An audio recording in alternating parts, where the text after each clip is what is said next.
Is on Simplification of Expressions, Chapter I.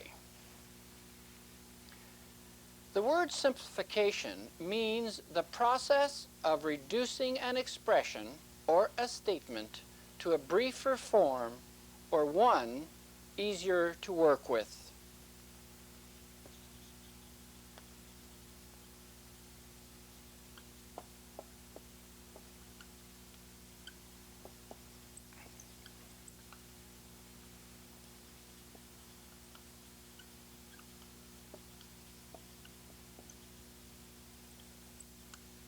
An expression or a statement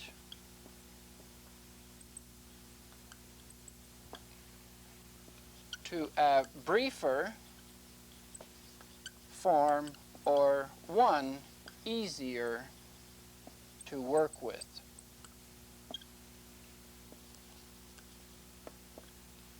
This noun is probably the most indefinite word used seriously in mathematics. Its meaning depends upon the operation as well as the expression at hand and its setting. The need for simplifying mathematical expressions and statements is a continuing activity in dealing with algebraic problems. The student will have to apply all of the preceding material studied to simplify exercises of this chapter. Factoring will play a major role, as you will see. One important observation the student must make is to identify the terms of the given expression. If there is one thing I would suggest that you concentrate on, it is to separate or identify the terms of the expression. For example,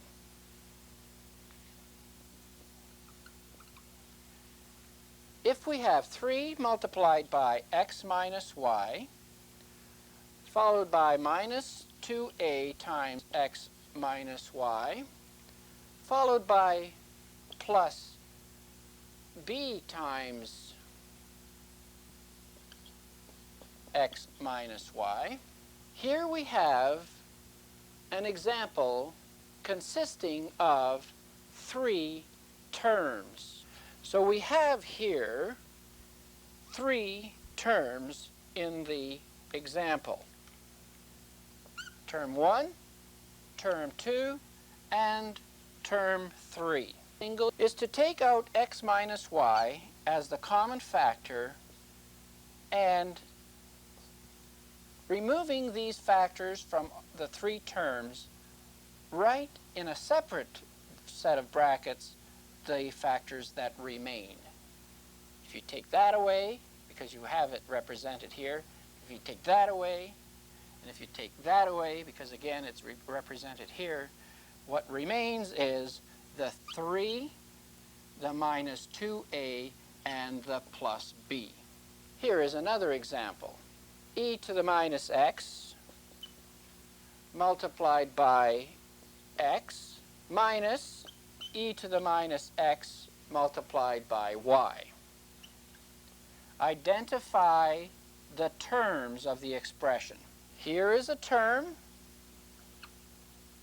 and here is the second term, separated by a minus sign. Simplifying this means to factor e to the minus x out of the expression, and so we write that this equals e to the minus x followed by x minus y. Another example, we have x to the 4th y multiplied by x minus 1 quantity squared minus x cubed y cubed followed by x minus 1. This question consists of 2 terms. Can you identify the factors in common to both of these terms? X to the 4th, x to the 3rd. X to the 3rd is common to both terms. We have y and we have y cubed. Y is a common factor to both terms. And finally, taking x minus 1 as a single unit. We have x minus 1, a factor squared, and we have x minus 1, a factor. Well, certainly x minus 1, the single factor, is a common factor to both of these terms.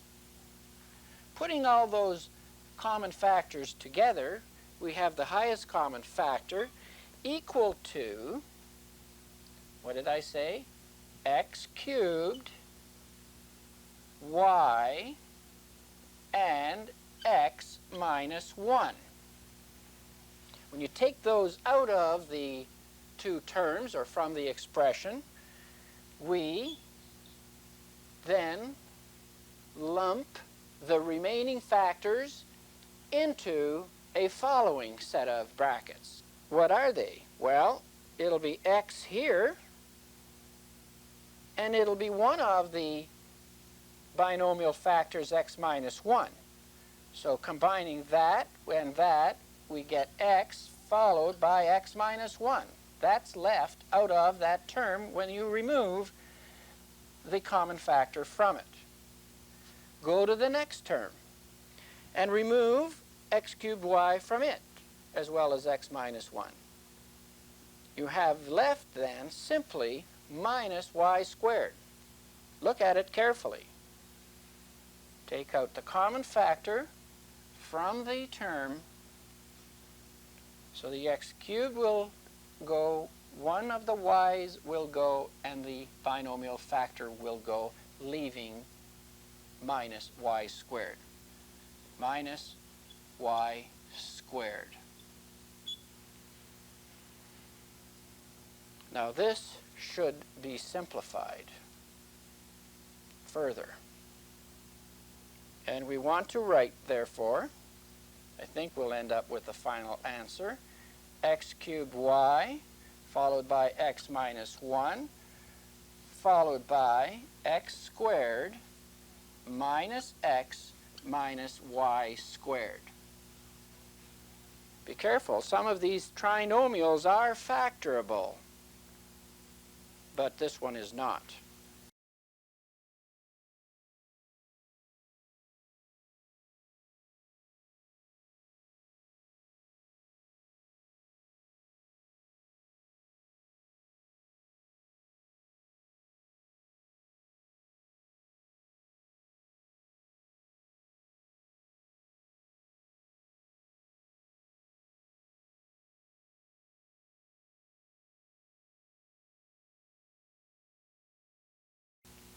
In another example, we have complex fractions such as in x minus 1 over y plus x over y squared. Either treat the numerator separately from the denominator when simplifying, and bring them together later as a division problem, or multiply both numerator and denominator by an expression equal to 1, where the parts of that expression that is equal to 1 is the LCD of the denominators of each fraction, which will then change the problem from a complex fraction to an ordinary fraction. Now, if we treat the top part separately from the bottom as in the divided by question, then we would look at something like this. This is the solution by division. That plus x divided by x over y squared. These two parts must be added before we can divide, so we'll treat this as x over 1, and the common denominator is y. We end up with y into y is 1. 1 times all of this simplified is x squared minus x. 1 into y is y, multiplied by that, and that's xy. Divided by this means multiplication by y squared over x. Now, factor. We have factors in the numerator becoming x minus 1 plus y over y times y squared over x. Now these are all factors now across the top. X times this as a unit times this, divided by y times this. So now looking for factors which are in common between the numerator and the denominator, where we have matching pairs, we will drop them from the problem. So x and x goes, y and y in the y squared will go, leaving y, and that's all that can be done to simplify this expression. We will therefore write the answer down, x minus 1 plus y multiplied by y. It's best if it's written in front, and it looks like there's nothing left except 1's on the bottom, and we are finished with this problem. Now on the other hand, using the LCD method, I will do it up here to the side. We'll see just how much work it takes compared to the method I've just shown. Where the term does not have a denominator 1, denominator will simply stick in the 1. So x over 1 now looks like a fraction. Check the denominators, and they are y, 1, and y squared. What is the LCD of those three denominators? The answer is y squared. Now make a fraction up equivalent to 1 or equal to 1 where the common denominator is used. That means multiplication by y squared over y squared. Now, take this y squared and multiply it by each of the... What happens when you multiply this by the first one? Y into y squared cancel to give y. That means xy times the bracketed part, and let's multiply that out. Xy times this is x squared y times this, it's minus xy. Here we get xy squared.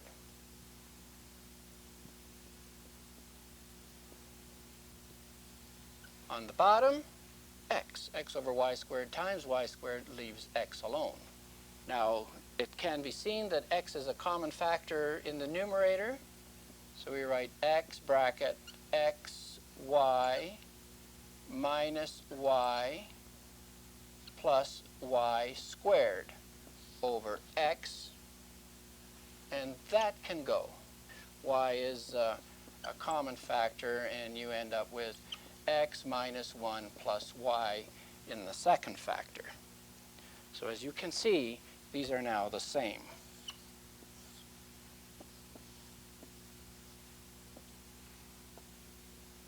There appears to be less work if we use the LCD method than... At times, a given algebraic fraction must be decomposed into single numerator fractions. This is commonly required in integral calculus, a topic you will study, and so I will show you one example where this work is done. X squared plus 5x minus 6 divided by x squared. Now this as a fraction is in its best form and is usually the desired form that we want. But it is not necessarily the best form for the next step, so to speak, in mathematical work. For its application in, as I explained, integral calculus, the best form is one in which the numerators are separated into single fractions, is in the following way. This is almost the opposite to adding fractions. This is x squared over x squared, you see. This is 5x over x squared, and this is minus 6 over x squared.